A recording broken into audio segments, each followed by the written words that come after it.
নমস্কার সকলকে, আপনাদের সকলকে স্বাগত জানাই আমাদের এই চ্যানেলে। প্রথমেই গুরুজনদের প্রণাম এবং সমবয়সী এবং আমার ছোটদেরকে অনেক ভালোবাসা। আপনারা জানেন এখন রথযাত্রা চলছে, খুব ভালো, চারিদিকে মেলা বসেছে। পুরীতে তো অনেক বড় ব্যাপার। তো পুরী জগন্নাথ ধাম যেমনি একটা পবিত্র হিন্দু ধর্মস্থান, ধর্মক্ষেত্র, তেমনি আমাদের গোটা বিশ্বে অনেক ধর্মক্ষেত্র, অনেক পবিত্র স্থান আছে যেখানে আমরা সকলে যাই। বিভিন্ন সময় আমরা যাই সেখানে তীর্থ করতে বা নিজের মনের শান্তির জন্য। আমরা যখন সেখানে যাই তখন আমরা আমাদের নিজেদের সকলের সামর্থ্য মতো আমরা কিছু প্রণামী দিই, কিছু ডোনেশনস দিই। আজকে আমরা ডিসকাশন করব যে আপনারা যে ডোনেশন দিচ্ছেন তাতে কি আপনারা ইনকাম ট্যাক্সে কোনো রকম বেনিফিট পেতে পারেন, কোনো রকম ছাড় পেতে পারেন, এবং আপনি তো ডোনেশন দিলেন, যে মন্দির বা যে ট্রাস্টকে আপনি ডোনেশন দিচ্ছেন তাদের হাতে কিভাবে ইনকামটা ট্যাক্সেবল হয়, আদৌ ট্যাক্স লাগে না একদমই পুরোপুরি ট্যাক্স থেকে ছাড়, সেইটা নিয়ে আমরা ডিসকাশন করব। নমস্কার, আমি কৌস্তব চক্রবর্তী, আপনাদের সকলকে স্বাগত জানাই আমাদের এই চ্যানেল অর্থের অর্থতে, যেখানে আমরা বিভিন্ন ফাইন্যান্সিয়াল ওয়ার্ল্ডের বিভিন্ন টপিকস, বিভিন্ন টার্ম, বিভিন্ন কারেন্ট অ্যাফেয়ার্স সহজ সরল বাংলা ভাষায় আপনাদের সঙ্গে ডিসকাশন করব এবং আমরা নতুন নতুন জিনিস জানার চেষ্টা করব। তাই আর দেরি না করে শুরু করা যায়। তো প্রথমেই আমরা জানব যে আমরা যখন ডোনেশন দিচ্ছি সেইটাতে ইনকাম ট্যাক্সে আমরা কিভাবে বেনিফিট নিতে পারি। আপনারা সকলেই জানেন হয়তো যে আমরা টোটাল ইনকাম ক্যালকুলেট করি। সে আপনি স্যালারিড এমপ্লয়ি হতে পারেন, আপনার বিজনেস ইনকাম থাকতে পারে, বা ধরে নিন আদার সোর্সেস, যেমন হচ্ছে কিছু ইন্টারেস্ট অন এফডি হয়ে গেল, বা কিছু আপনার অন্য কোনো ইন্টারেস্ট ইনকাম হয়ে গেল, বা ধরুন আপনি মিউচুয়াল ফান্ড সেল করছেন, কোনো শেয়ারস সেল করছেন, তাহলে আপনার ক্যাপিটাল গেইনস হয়ে গেল। এই টোটাল সমস্ত 5 হেডস, বা আপনার ধরে নিন আপনার কোনো বাড়ি আছে, সেখানে আপনার বাড়ি ভাড়া থেকে কিছু ইনকাম আসছে, তাহলে হয়ে গেল রেন্টাল ইনকাম। এই টোটাল ইনকামকে না ইনকাম ট্যাক্সকে 5 হেডস বলা হয়েছে। এই 5 হেডসের টোটাল ইনকাম আসার পরে আপনার এলো হচ্ছে গ্রস টোটাল ইনকাম। সেই ইনকাম থেকে আপনারা চ্যাপ্টার 6-এর কিছু ডিডাকশন ক্লেম করতে পারি ফাইনালি নেট ট্যাক্সেবল ইনকাম বার করার জন্য, এবং যার ওপর অ্যাকচুয়ালি ট্যাক্স ক্যালকুলেট হয় আপনার অ্যাপ্লিকেবল স্ল্যাব রেটসের ওপরে। চ্যাপ্টার 6-এ কিছু বিভিন্ন ডিডাকশন আছে, যেমন আপনারা অনেকেই জানবেন যে যেমন 80C একটা খুব ইম্পর্টেন্ট ডিডাকশন। যেমন আপনি ধরে নিন কিছু LIC-তে যদি ইনভেস্ট করেন, বা কিছু প্রভিডেন্ট ফান্ডে, পাবলিক প্রভিডেন্ট ফান্ডে কিছু ইনভেস্ট করেন, সেই সমস্তগুলো আপনারা 80C-তে পেতে পারেন। যদি আপনারা মেডিক্লেমে ইনভেস্ট করেন তাহলে আপনারা কিছু ডিডাকশন পেতে পারেন, সেটা হয় 80D-তে। আরও যদি জানতে চান যে কী কী আপনারা বেনিফিট নিতে পারেন এই চ্যাপ্টার 6 থেকে, তাহলে আমাকে কমেন্টসে জানাবেন, আমি আরও এই নিয়ে বিষয়ে ডিটেলসে ভিডিও বানাবো যে চ্যাপ্টার 6-এর ওপরে আপনারা কীভাবে ম্যাক্সিমাম বেনিফিটটা নিতে পারেন। তো ফিরে আসি, এইরকম চ্যাপ্টার 6-এর মধ্যে একটা সেকশন আছে, সেটা বলে 80G। 80G-তে বলা আছে যে আমরা যদি কোনো রকম ডোনেশন দিই তাহলে আমরা সেই ডোনেশন কিন্তু আমাদের যে টোটাল ইনকাম বেরোলো 5 হেডস থেকে তার এগেনস্টে ক্লেম করতে পারি আন্ডার চ্যাপ্টার 6। ইনকাম ট্যাক্সে এই সমস্ত বিভিন্ন জায়গাকে না 4 ভাগে ভাগ করা আছে, group A, group B, group C আর গ্রুপ D।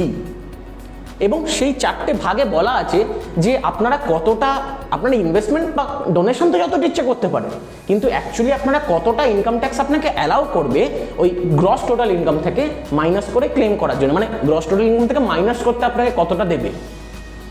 ধরে নিন আপনার ক্যাটাগরি এর মধ্যে কী কী পড়ে আমরা দেখি, যেমন আছে হচ্ছে আপনার সে Rajiv Gandhi fund, Indira Gandhi fund, Jawaharlal Nehru fund, India drought fund. তো এরকম কিছু ফান্ড আছে যেখানে বলা আছে আপনি যতটাই ডোনেশন দিন না তার 50%ই আপনি ক্লেম করতে পারবেন যতটা আপনার টোটাল ইনকাম থেকে। ক্যাটাগরি B-তে কিছু ফান্ড আছে, যেমন হচ্ছে আপনার PM cares fund, chief minister, বিভিন্ন রিলিফ ফান্ডস, বা আপনার ধরে নিন স্বচ্ছ ভারত কোষ। এই সমস্ত ফান্ডে কি হয়, আপনি যতটা দিচ্ছেন কোনো লিমিট ছাড়া 100% আপনি ডিডাকশন ক্লেম করতে পারেন, কোনো অসুবিধা, ইনকাম ট্যাক্স বলছে আমরা কোনো প্রবলেম নেই। ক্যাটাগরি C আর ক্যাটাগরি D-তে কিন্তু একটা মজা আছে, সেখানে বলেছে যে আপনারা যতটা দিচ্ছেন ততটা কিন্তু আমি দেবো না। তাহলে কতটা দেব বলেছে, আপনার টোটাল ইনকামটা ক্যালকুলেট করে নিন। ক্যালকুলেট করার পরে চ্যাপ্টার 6-এ এই 80G ছাড়া বাকি যদি কিছু ডিডাকশন থাকে, ধরে নিন 80C আছে, 80D আছে, মানে মেডিক্লেম আছে, বা আপনার কিছু LIC প্রিমিয়াম আছে, সেগুলো আপনি মাইনাস করুন। করার পরে যে ইনকামটা আসছে সেটাকে বলা হয় অ্যাডজাস্টেড টোটাল ইনকাম, তার 10% বা আপনি কতটা ডোনেশন করেছেন উইচ এভার ইজ লোয়ার, এই যে অ্যামাউন্টটা আসবে ম্যাক্সিমাম ক্যাটাগরি C আর ক্যাটাগরি D মিলিয়ে আপনি টোটাল কিন্তু এতটাই ক্লেম করতে পারবেন। ধরে নিন ফর এক্সাম্পল আমরা দেখলাম যে আপনি যে যতটা ইনভেস্ট করেছেন মানে ডোনেশন দিয়েছেন আর আপনার টোটাল ইনকাম থেকে অ্যাডজাস্টেড টোটাল ইনকাম মাইনাস করে যে অ্যামাউন্ট আছে তার 10% করে সে এলো হচ্ছে 50,000। তো এবারে কি হলো, সে 50,000 আপনার টোটাল ইনকাম হয়ে গেল। ধরে নিন আপনার ক্যাটাগরি সিতে, মানে যেগুলোতে আছে হচ্ছে আপনার ট্রাস্ট বা মন্দির, যেগুলো আমরা কথা বলছি, সেটা পরে হচ্ছে ইনকাম ট্যাক্সে 80G ক্যাটাগরি সিতে। ধরে নিন আপনার ক্যাটাগরি সিতে আছে 10,000 টাকা আপনি করেছেন, আর বাকি যেটা করেছেন সেটা হচ্ছে ক্যাটাগরি ডিতে। এবার ক্যাটাগরি আপনার জিজ্ঞেস করুন ক্যাটাগরি ডিতে কি আছে। ক্যাটাগরি ডিতে বলা আছে যে যেমন আপনার ধরে নিন এমপ্লয়ি কিছু ফ্যামিলি প্ল্যানিং বা কিছু ফ্যামিলি প্ল্যানিং এক্সপেন্সেসের জন্য সেখানে ক্যাটাগরি ডিতে সেইগুলো ডিডাকশনগুলো যায়।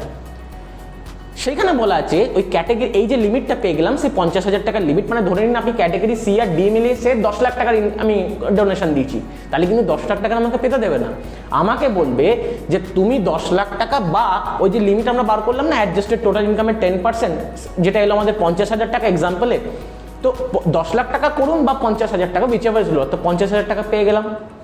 এইবার এই 50,000 টাকা থেকে বলছে আমি ক্যাটাগরি ডিতে 100% আমি ইউজ করতে পারি। মানে সে আমি ক্যাটাগরি ডিতে করেছি সে 40,000 টাকা, আর ক্যাটাগরি সিতে আমি করেছি সে আরও 40,000 টাকা, তো টোটাল আমি 80,000 টাকা করেছি।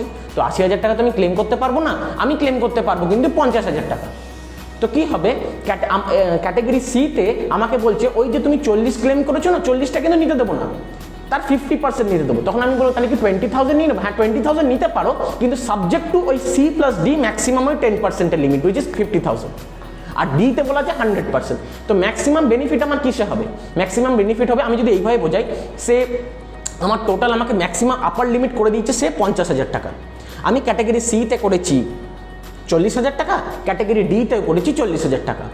এইবারে আমার বেনিফিট কিসে হবে? এই যে 40,000 টাকা করেছি, এই 40-এর কিন্তু 40 আমি পাবো না, যদিও এটা কিন্তু 50,000-এর লিমিটের মধ্যে আছে, কিন্তু আমি 40 পাবো না। বলেছে ক্যাটাগরি সিটা মানে টেম্পল ট্রাস্ট, এগুলোতে আমি 10%ই ম্যাক্সিমাম, মানে 50%ই ম্যাক্সিমাম ক্লেম করতে পারি।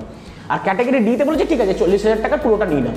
তো আমার বেনিফিট কী হবে ম্যাক্সিমাম, যদি আমি ক্যাটাগরি ডিতে ইনভেস্টমেন্ট করে থাকি তাহলে আমি এর পুরোটা প্রথমে নিয়ে নেবো, তারপরে যেটা বাঁচবে মানে 40,000 নিয়ে নিলাম, 50 আমার টোটাল লিমিট আপার, আমি আবার বলছি আপার ব্যান্ড আমার 50 ফিক্স করা আছে, তো আমি 50 থেকে 40 এখানে নিয়ে নিলাম, বাকি রইল কত 10। 10-এর এখানে আমি ইউজ করতে যাবো, কিন্তু 10 তোমাকে পুরো নিতে দেবে না, যদি আমার 40 আছে বলবে 50%, তো 10-এর 50%, দ্যাট ইজ 5,000 টাকা। তো এইভাবে অ্যাকচুয়ালি 80D এর আমরা ডিডাকশন ক্লেম করতে পারি। অনেকে জিজ্ঞেস করবে আমি যদি ক্যাশে করি তাহলে কি পারবো ক্লেম করতে? হ্যাঁ ক্যাশে পারবেন, কিন্তু প্রশ্নটা হচ্ছে মানে ব্যাপারটা হচ্ছে ক্যাশে ম্যাক্সিমাম আমি 2,000 টাকা অবধি পারি, তার উপরে যদি যায় সেটা কিন্তু ডিসঅ্যালাউ হয়ে যাবে। তার উপরে গেলে আপনাকে আদার মিনস মানে ব্যাংক অ্যাকাউন্ট, পেই চেক, ইলেকট্রনিক মোড, এই সমস্ত ইউজ করতে হবে। তো এইভাবে আমরা ইনকামের অ্যাগেনস্টে যে ডোনেশনটা দিচ্ছি এই রকম লিমিট ফলো করে আমরা ইউজ করতে পারি, সেইটাকে আমাদের টোটাল ইনকামের থেকে ডিডাকশন হিসেবে ক্লেম করার জন্য। তো এতক্ষণ আমরা জানলাম যে আমরা কিভাবে আমাদের ইনকামের অ্যাগেনস্টে এই ডোনেশনটা 80G এর আন্ডারে কিভাবে আমরা ডিডাকশন ক্লেম করতে পারি চ্যাপ্টার 6-এ। কিন্তু ব্যাপারটা হচ্ছে ধরে নিন আমরা যে কোনো জায়গাতে গেলাম, তারা আমরা মানে অ্যাকাউন্ট, পেই চেক বা ইলেকট্রনিক মোডসে দিলাম, ক্যাশে দিলাম না, একদম অন্য মোডসেই দিলাম, এবং তারা আমাকে রিসিটও দিয়ে দিল, তবে কি আমি সেই অ্যামাউন্টটাকে আমি ক্লেম করে নিতে পারবো 80G-তে? Answer is no. ব্যাপারটা হচ্ছে যদি আমাকে ক্লেম করতে হয় 80G-তে, তাহলে কি হতে হবে, যে নিচ্ছে আর কি সেই ট্রাস্টকে বা সেই রিলিজিয়াস অর্গানাইজেশনকে 80G-তে আমাকে যদি বেনিফিট দিতে হয়, তাদেরকে 12AB, যেটা আগে ছিল 12AA এখন হয়েছে 12AB, এই সেকশনে রেজিস্টার্ড থাকতে হবে। এই সেকশনে বেনিফিটটা কি? আমাদের এটাও তো মাথায় আসতে পারে যে আমরা যে সকল ডোনেশন দিচ্ছি, যে সমস্ত কন্ট্রিবিউশন করছি, সেইগুলো কি তাদের হাতে ফুল ফ্রি নাকি ট্যাক্স লেগে যায়? অ্যান্সার ইজ যদি তারা 12AB-তে রেজিস্টার্ড থাকে না, তারা কিছু বেনিফিটস পায়। কারণ দেখুন তারা তো অ্যাকচুয়ালি রিলিজিয়াস এবং মানে তারা তো খুব ভালো কাজের জন্য শুরু করা হয়েছে, তো তাদের কাছ থেকে ট্যাক্স নেবে মানে সত্যি একটা ভাবতেও কীরকম লাগে যে মন্দির থেকে ট্যাক্স নেবো। বাট ইনকাম ট্যাক্সে কী করা আছে, তারা যদি সত্যি এই সমস্ত রিলিজিয়াস চ্যারিটেবল অর্গানাইজেশনগুলো যদি 12AB-তে রেজিস্টার্ড থাকে, তাদের কিছু বেনিফিটস দেওয়া আছে। তো কি হয় যে একটা যে কোনো ট্রাস্ট, টেম্পল হোক, চ্যারিটেবল হোক, রিলিজিয়াস হোক, তাদের কি ইনকাম হতে পারে? সব থেকে বড় সোর্স অফ ইনকাম কি? তাদের বিভিন্ন ডোনেশনস। তো ইনকাম ট্যাক্সে না এই ডোনেশনকে 3 ভাগে ভাগ করা আছে।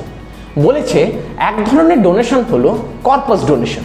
কর্পাস ডোনেশন মানে হচ্ছে যেমনি কোম্পানির ক্যাপিটাল হয়, যেটা সবসময় তো ব্যবহার করা হয় না, কিন্তু যদি এমার্জেন্সি বা বড় কিছু এক্সপেন্সেস হয় তখনই ব্যবহার করতে পারবে, সেইটাকে বলা হয় কর্পাস ডোনেশনস। মানে যে ডোনার সে ক্লিয়ারলি ইনস্ট্রাকশন দিয়ে দিচ্ছে লেখা মানে ডোনেশন করার সময় যে এই টাকাটা কিন্তু কর্পাস ডোনেশন হিসেবেই যাবে।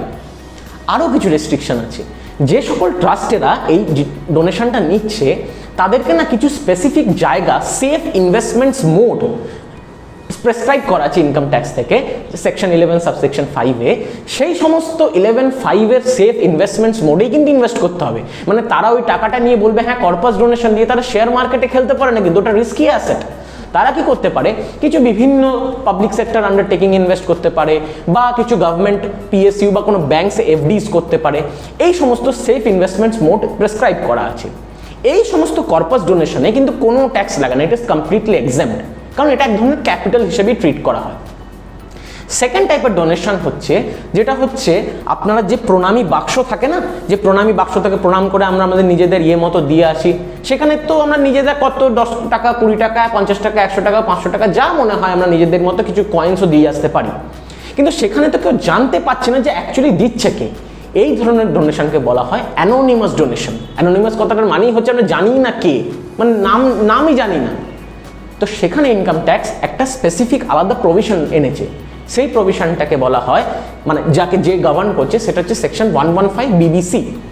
115 BBC বলছে যে যারা এই অ্যানোনিমাস ডোনেশন দেবে মানে তাদের তো কোনো অসুবিধা না, দিতেই পারে, কিন্তু আমি as a trust as a religious organisation আমি যদি অ্যানোনিমাস ডোনেশন পাই তাহলে ইনকাম ট্যাক্স বলছে তোমার ওই টাকাটার উপরে না একটা ডিডাকশন দেবে, মানে 5% of total donation or 1 lakh whichever is higher, এইটা মাইনাস হয়ে যাবে। মাইনাস হয়ে যে পার্টটা বাঁচছে টোটাল অ্যানোনিমাস ডোনেশনের থেকে তার উপর 30% ট্যাক্স লেগে যাবে। আপনারা বললেন বাবা এত বড় ট্যাক্স, আসলে ব্যাপারটা হচ্ছে এটা যদি না করা হতো না তাহলে লোকেরা অন্যভাবে ব্ল্যাক মানিকে কনভার্ট করার রাস্তা পেয়ে যেত, মানে ওখানে দিয়ে দিত টাকাটা, দিয়ে দেওয়ার পরে অন্য কোনোভাবে টাকাটা ঘুরিয়ে আমার নিজের কাছে নিয়ে নিত, দিয়ে প্রচণ্ডভাবে সেটাকে প্রবলেম হয়ে যেত। তাই গভর্নমেন্ট বলছে ঠিক আছে তুমি ওখানে ট্যাক্স বাঁচাতে চাইছো, এবার আমরা ইন্ডিভিজুয়ালি হাইয়েস্ট ট্যাক্স স্লেব কত 30%, তো বলছে ঠিক আছে আমরা ওখানে 30% নেব। তো এইভাবে একটা মাইন্ডসেট করা আছে যাতে লোকেরা ওই টেম্পল ট্রাস্টকে as a tax planning tool, as a tool for converting black money into white use না করতে পারে। এই গেল অ্যানোনিমাস ডোনেশনের পোর্শন। আরেকটা হয় যেটা হচ্ছে নর্মাল ডোনেশন, মানে আপনারা কোনো পুজোতে গেলেন বা কিছু গেলেন, দেখবেন অনেক সময় আপনার নাম, phone number, pan number etcetera নিয়ে আপনাকে রসিদ কেটে দিচ্ছে এবং তারা সকলে কিন্তু 12AB-তে রেজিস্টার্ড। তাহলে আপনি তো ওই স্লিপটার বেসিসে আমরা এক্ষুনি ডিসকাশন করলাম ক্যাটাগরি C-তে 80G-র আন্ডার আপনি 50% ওই টোটাল লিমিটে নিয়ে নিতে পারবেন, সেটা তো একটা গেল। আর ট্রাস্ট কি করবে, ট্রাস্ট ওইটার ওপরে প্রথমে তো 15% স্ট্যান্ডার্ড ডিডাকশন পেয়ে যাবে, মানে 15% একদম ওই ডোনেশনটা পুরো ফ্রি, কোনো ট্যাক্স নেই। বাকি যে 85% থাকলো সেই 85%-এ তখনই ও এক্সেম্পশন পাবে যদি ওই টাকাটা খরচা করে দেয়। যদি খরচা না করে তাহলে কিন্তু ওটা পাবে না, তাহলে কিন্তু ওটা নর্মাল ট্যাক্সেবল হয়ে যাবে। এইবার বিষয়টা আসছে যে খরচা করে দেওয়া মানে কি কিসে খরচা করবে। দেখুন টেম্পল বা যে কোনো ট্রাস্টের তো রেগুলার যে কোনো এক্সপেন্সেস হতেই থাকে, যেগুলো ডে টু ডে অ্যাক্টিভিটিস, তাদের চ্যারিটেবল রিলিজিয়াস পারপাসেসের জন্য যে খরচাগুলো লাগছে, মানে সেই অবজেক্টিভগুলো অ্যাচিভ করার জন্য, সেই খরচাগুলো অ্যালাউড, একদম ফুললি অ্যালাউড। বিভিন্ন ক্যাপিটাল এক্সপেন্ডিচার যেগুলো করে, মানে কোনো অ্যাসেট পারচেস করছে, বিল্ডিং পারচেস করছে, কম্পিউটার্স পারচেস করছে, ফার্নিচার্স অ্যান্ড ফিক্সচার্স পারচেস করছে, সেইগুলোর জন্যও অ্যালাউড এবং এগুলোর জন্য অ্যালাউড। এবং এর পরে যদি কিছু বাঁচে তখনই সেটা ট্যাক্সেবল, মানে খরচা করে দিলে তোমার ওটা এক্সেম্পট হয়ে যাবে, কোনো অসুবিধা নেই। এইটা গেল চ্যারিটেবল ট্রাস্টের মেন চাঙ্কটা। এইবার আপনারা বলবেন শুধু কি ডোনেশন পায়? আমরা অনেক চ্যারিটেবল ট্রাস্ট দেখেছি, যেমন ইসকনের ওদের দেখবেন খুব সুন্দর সুন্দর খাবারেরও একটা সেগমেন্ট থাকে। তো আপনি বলবেন এটা তো বিজনেস ইনকাম, তাহলে বিজনেস করতে পারে? হ্যাঁ করতে পারে। বিজনেস ইনকামের বলা আছে যে যদি কোনো রিলিজিয়াস চ্যারিটেবল পারপাসেস থাকে তারা কিন্তু বিজনেস ইনকাম করতে পারে, কিন্তু সেই বিজনেসটা বিজনেস হলে চলবে না, মানে তাদের অবজেক্টিভ কিন্তু ওই যে চ্যারিটেবল যে অবজেক্টিভ, আলটিমেট রিলিজিয়াস অবজেক্টিভ, সেটাতেই থাকতে হবে। তো ইসকনের যেমন কৃষ্ণার কনসিয়াসনেস স্প্রেড করার একটা এক্সাম্পল, তো তারা যে ভেজ ফুড সার্ভ করছে তারা অ্যাকচুয়ালি কিন্তু ভেজ ফুডকে প্রমোট করার অ্যাজ আ টাইপ অফ চেষ্টা করছে। সো সেটা কিন্তু ultimately linked with that there ultimate objective only. এইখানে ব্যাপারটা কি, এখানে বলেছে যে শুধু বুকস অফ অ্যাকাউন্টস তাদের সেপারেটলি মেনটেন করলেই কোনো অসুবিধা থাকে না, তাদের ওটাকে আমরা বিজনেস ইনকাম মানে বাকি যা ডোনেশন হিসেবে যেমনি ট্রিট করে তেমনিভাবে ট্রিট করবো, আলাদাভাবে কোনো প্রবলেম হবে না। কিন্তু যদি দেখি তারা মানে মেন যে অবজেক্টিভ তারা ট্রাস্ট খুলে অ্যাকচুয়ালি তারা বিজনেস করছে, তাহলে কি হয় তাদের রেজিস্ট্রেশন উইথড্র হয়ে যায় এবং তারপরে আরও অনেক কনসিকুয়েন্সেস আছে, তাদের আরও ট্যাক্সেবিলিটিও কিছু চেঞ্জেস হয়ে যায়। তো এই গেল মোটামুটি ওভারভিউ যে কিভাবে টেম্পলের সমস্ত ইনকামের ট্যাক্স লাগে। এবং আপনারা আজকে থেকে জেনে গেলেন যে টেম্পলের সমস্ত ইনকাম কিন্তু এক্সেম্পট নয়, তাদেরও ট্যাক্স দিতে হয়। তো এখানেই হচ্ছে যে টেম্পলের ট্যাক্সেবিলিটি আমরা এখানে ডিসকাস করলাম। তো রিলিজিয়াস ট্রাস্টে আমরা দেখলাম যে অ্যানোনিমাস ডোনেশন দিলে 30% ট্যাক্স। এটা না খুব নিজেরই খারাপ লাগছে বলতে, যে একটা ধর্মিক ক্ষেত্রে সবাই তো মোটামুটি যে সমস্ত বড় যে সমস্ত ধার্মিক জায়গাগুলো আছে, যেমন আপনি সাউথে যে সমস্ত মন্দির আছে বা বিভিন্ন জায়গাতে যে মন্দির, তাদের মেন সোর্স তো তারা সেই প্রণামী বাক্সে যে টাকাটা দেওয়া হয়, তো তাদের 30% ট্যাক্স তাদেরও খুব একটা ভালো লাগে না। তো ডিপার্টমেন্টও বোঝে ব্যাপারটা এবং তারা বলে যে ঠিক আছে, রিলিজিয়াস ট্রাস্টে যদি অ্যানোনিমাস ডোনেশনও হয় না, তাহলে কিন্তু 115 বিবিসি যে প্রভিশনটা যারা বলছে 30% ট্যাক্স নিয়ে নেবো, সেটা কিন্তু অ্যাপ্লিকেবল নয়। শুধুমাত্র চ্যারিটেবল যদি শুধু নর্মাল চ্যারিটেবল হয় তাহলে কিন্তু নেবে, কারণ ইনকাম ট্যাক্সকে তো দেখতে হয় যাতে ব্ল্যাক মানি ওখানে মানে ব্ল্যাক মানি লন্ডারিং বা অন্যরকম প্ল্যানিং যাতে না হয় সেই কারণে। এবং বলা আছে যে অনেক অর্গানাইজেশন আছে তার রিলিজিয়াস এবং চ্যারিটেবল পারপাস দুটোই একসাথে করতে পারে, মানে রামকৃষ্ণ মিশন যেমন হয়, তার রিলিজিয়াস পারপাসও আছে, চ্যারিটেবল পারপাসও আছে। তো তাদের জন্য কি হবে, তো তাদের জন্য বলেছে যে স্কুল বা হসপিটালস মেডিকেল ইনস্টিটিউশনের জন্য যে অ্যানোনিমাস ডোনেশনটা পাচ্ছে তার ওপরেই শুধু 115 বিবিসি অ্যাপ্লিকেবল হবে, বাকির জন্য নয়। তো এই গেল মোটামুটি একটা ওভারভিউ, ছোট করেই বললাম যে ট্রাস্টের যে ডোনেশন আপনারা দেন বা আমরা সবাই দিই, তাতে আমরা কিভাবে 80Gতে বেনিফিট নিতে পারি। এবং ট্রাস্টেরও কি ট্যাক্স লাগে? হ্যাঁ লাগে ট্যাক্স, হ্যাঁ কিছু বেনিফিট তাদের নিঃসন্দেহে দেওয়া আছে, কিন্তু তাদেরও ট্যাক্স লাগে এবং তাদেরও যদি বেসিক এক্সাম্পশন লিমিটের থেকে বেশি হয় তাদেরও অডিট করাতে হয় এবং অনেক লিমিট আছে, চার্টার্ড অ্যাকাউন্টকে দিয়ে অডিট করাতে হয়। তো এই গেল আমাদের আজকের ভিডিও, আশা করি আপনাদের ভালো লাগলো। আরও অনেক ভিডিও যদি আপনারা দেখতে চান, আশা করি আপনারা নিশ্চয়ই দেখতে চাইবেন, এই চ্যানেলটা একটু সাবস্ক্রাইব করে দেবেন। আর ধন্যবাদ জানাই আমার বন্ধু সুরজিৎ গড়াইকেও, যে ভিডিওর পেছন থেকে সমস্ত হার্ডওয়ার্ক তার, এই এডিটিং, ক্যামেরা এক্সেট্রা। তো thank you Surajit also. So আবার দেখা হবে আগামী পর্বে কোনো নতুন ভিডিওর সাথে, নতুন কিছু ফাইন্যান্স ওয়ার্ল্ডের কিছু। আমরা চাই সকলের মধ্যে ফাইন্যান্সিয়াল লিটারেসি সকলের মধ্যে ছড়িয়ে পড়ুক, সবাই এডুকেটেড হয়ে যাক এবং সবাই অর্থের ট্রু অর্থ বুঝতে পারে। নমস্কার, ধন্যবাদ।